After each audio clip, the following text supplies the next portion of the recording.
1517년 루터의 95개조 반박문으로 촉발된 종교개혁은 언제 어떻게 마무리되었을까요? 많은 분들이 종교개혁의 시작은 알고 있지만 어떻게 마무리되었는지 제대로 알고 계시는 분은 많지 않으실 겁니다. 아름다운 결말, 해피엔딩이었을까요? 아니면 생각하기도 싫은 가슴 아픈 비극이었을까요? 여러분 기억 속의 종교개혁은 성공한 개혁인가요? 실패한 개혁인가요? 성공했다면 가톨릭이 모두 사라지고 개신교만 남는 것을 말할까요? 실패했다면 그 반대를 말하는 것일까요? 그런데 종교개혁이 촉발되고 수백 년이 지났음에도 불구하고 여전히 가톨릭은 전 세계 12억에서 13억 정도의 사람들이 믿는 지구별 최대의 기독교 종파입니다. 단순히 개신교와 비교해도 3분의 1 이상 세력이 큰 종파이기도 합니다. 그렇다면 종교개혁은 실패한 개혁이었던 것일까요? 지난 영상에서는 종교개혁 이후에 어떤 사건이 벌어졌는지에 대해 간략히 살펴보았습니다. 오늘 영상은 그 두 번째 영상으로 1517년 종교개혁 이후에 벌어진 기사전쟁, 농민전쟁, 슈말칼덴 전쟁, 그리고 아우크스부르크 화의 이후에 현재의 체코 지역인 보헤미아의 반란을 계기로 벌어진 30년 전쟁을 살펴보려고 합니다. 앞선 영상에서도 말씀드렸지만 이전까지는 대부분 독일의 국내 전쟁이었고 신성로마 제국의 제국 내의 황제와 영주들의 세력 다툼이었습니다. 하지만 30년 전쟁은 스웨덴, 덴마크, 프랑스, 스페인 등이 참전하며 세계전쟁으로 이어지게 됩니다. 루터의 95개조 반박문으로 촉발된 종교개혁은 신교와 구교의 종교적, 교리적, 신학적 논쟁이 아닌 신성로마 제국을 지배했던 합스부르크가와 반합스부르크가의 세력 싸움으로 번진 것이었고, 이것은 결국 봉건사회가 무너지고 근대 도시국가로 이어지는 결정적 계기가 됩니다. 1609년 신교를 지지하는 영주가 압도적으로 많았던 보헤미아에서는 신교인 개신교 교회를 세울 수 있을 뿐 아니라 구교인 가톨릭을 지지하던 영주가 신교로 개종할 수 있는 제도를 마련하게 됩니다. 이에 분노한 황제 루돌프 2세는 보헤미아를 공격합니다. 하지만 마티아스에게 격퇴당합니다. 그러자 보헤미아의 영주들은 마티아스를 새로운 왕으로 옹립합니다. 보헤미아의 왕이 된 마티아스는 1612년에는 황제 루돌프 2세에 이어 제국의 황제가 됩니다. 원래 마티아스는 황제 루돌프 2세의 동생이었는데 이 야심가는 형과의 전쟁도 불사하며 황제의 자리를 노렸고 결국 자신의 꿈을 이룹니다. 합스부르크 왕가의 마티아스는 황제가 되자 본색을 드러냅니다. 자신을 왕으로 세웠던 보헤미아의 영주들이 1609년 마련한 제도를 뒤엎는 정책을 펼치며 신교 교회를 폐쇄하고 파괴하게 됩니다. 그러더니 1617년에는 사촌인 페르디난트를 보헤미아의 왕으로 세웁니다. 그러자 보헤미아의 영주들은 왕에게 정책을 변경할 것을 요구했고 마티아스 황제는 묵살합니다.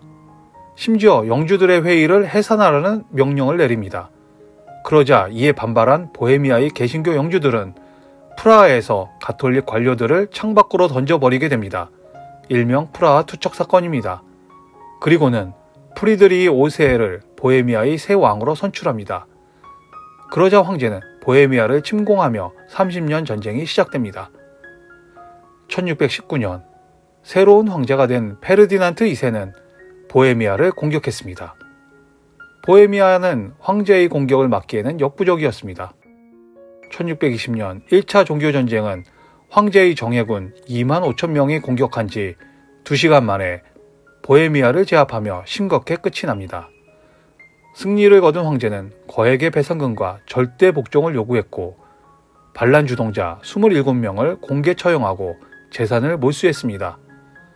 이후로도 이런저런 이유로 보헤미아 귀족들의 절반이 황제에게 재산을 빼앗기게 됩니다. 싱겁게 전쟁이 끝났고 신성로마 제국 황제의 위엄은 드높아졌습니다. 하지만 전쟁은 이제 시작일 뿐이었습니다. 1621년에는 휴전조약에 따라 12년간 잠잠했던 네덜란드가 스페인을 상대로 독립전쟁을 시작했습니다. 스페인은 유럽에서 유일하게 합스부르크 왕가의 절대지지 세력이었습니다.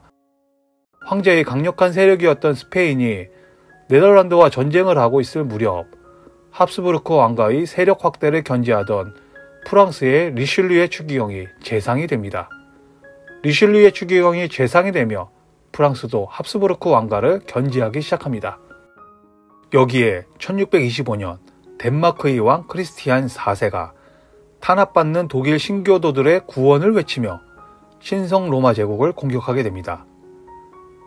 그런데 위기에 처한 황제 앞에 알브레이트 폰 발렌슈타인이라는 하급 귀족 출신의 용병대장이 등장합니다. 그는 황제를 위해 전쟁을 치르기 충분한 자금과 병력을 모두 제공하겠다고 선언하고는 1626년 덴마크와 북독일 연합군을 격파합니다. 30년 전쟁의 두 번째 전쟁도 이렇게 황제의 승리로 끝이 납니다. 두 번의 전쟁에서 승리한 황제는 발렌슈타인에게 메클렌부르크 공작의 자기를 부여합니다.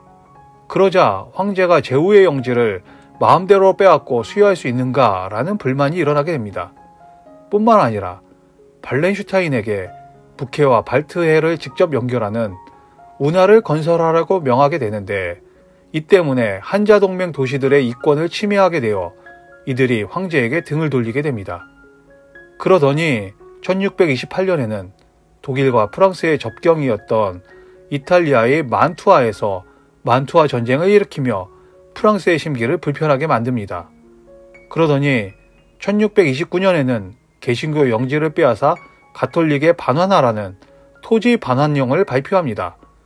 하지만 이것은 개신교 영주뿐 아니라 가톨릭 영주들의 심기를 건드리는 일이 되어 황제를 향한 비난이 들끓게 됩니다.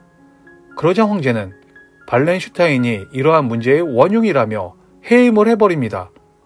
그리고 이러한 신성 로마 제국에서의 혼란을 틈타 또 한 번의 종교전쟁이 벌어지게 됩니다. 1630년 36살의 스웨덴의 왕 구스타프 아돌프는 강력한 군대를 이끌며 북방의 사자왕이라 불렸습니다. 그런 그가 1630년 7월 4일 1만 3천 명의 정예병력을 이끌고 신성 로마 제국을 공격합니다. 그리고는 전설적인 브라이텐펠트 전투에서 구스타프 아돌프가 이끄는 스웨덴군은 신성 로마 제국군을 무찌르고 승리합니다. 이에 당황한 황제 페르디난트 2세는 해임한 발렌슈타인을 복귀시킵니다. 복귀한 발렌슈타인과 황제의 군대는 리첸에서 스웨덴군과 치열하게 싸워 구스타프 아돌프 왕을 전사시킵니다. 그렇게 스웨덴군은 신성 로마 제국과 스페인의 연합군에게 패배하게 됩니다. 전쟁이 끝나고 황제는 발렌슈타인을 의심합니다. 밑바닥에서 올라와 공작이 된 그가 전쟁에서 연전연승했지만 왕에게는 비열해 보였기 때문입니다. 발렌슈타인이 황제를 꿈꾸고 있다고 생각한 황제는 발렌슈타인을 해임합니다. 그리고 얼마 되지 않아 발렌슈타인은 암살됩니다. 그리고 1635년 황제와 신교 연합군은 프라하 화의를 결의합니다. 이렇게 세 번째 종교전쟁이 끝났지만 이제껏 모든 전쟁을 지켜보던 프랑스가 전쟁에 참전하게 됩니다. 프라하 화의 직후인 1635년 내부 개신교의 난을 진압한 가톨릭 국가 프랑스가 전쟁의 전면에 나섭니다. 프랑스는 합스부르크 왕가와 동일하게 가톨릭 국가였습니다.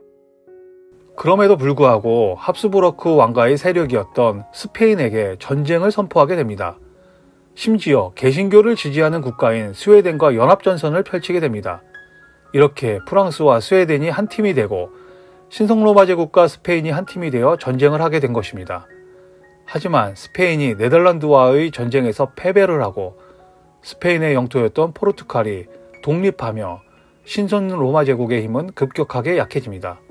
결국 스웨덴군이 2차 브라이텐펠트 전투에서 신성로마 제국을 제압하고 프랑스군이 로크루아 전투에서 스페인을 제압하며 네 번째 종교전쟁이 막을 내립니다.